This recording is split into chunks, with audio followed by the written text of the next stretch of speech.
My grandpa isn't the kind of man you mess with. He's 78, quiet, and lives at the end of a dirt road surrounded by pine trees and peace. The kind of peace you earn after working your whole life, not the kind you ask for.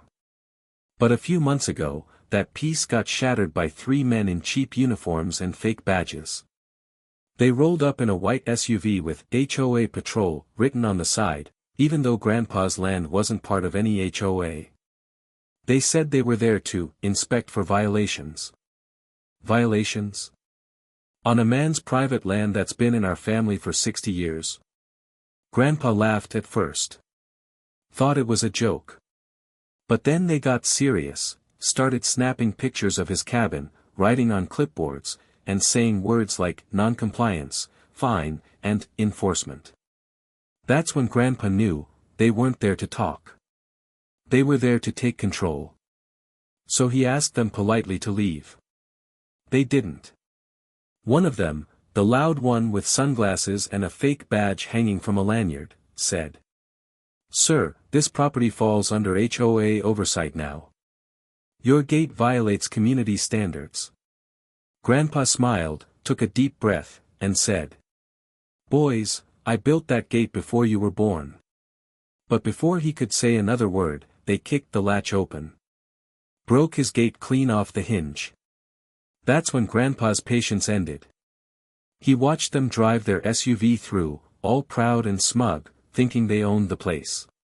What they didn't notice was the dead-end sign. The road loops back through the woods, one way in, one way out. Grandpa waited until their vehicle disappeared behind the trees. Then he walked to his shed.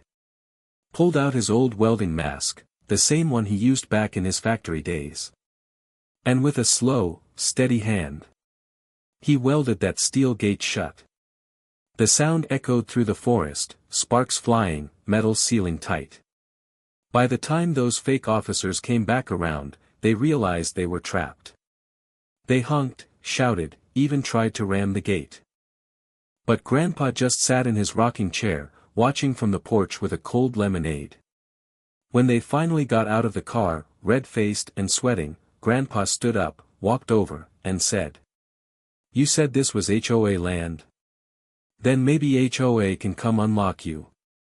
It took the real county sheriff 2 hours to show up, and when he did, those fake agents were exposed for what they were, scammers trying to intimidate older landowners into signing membership papers.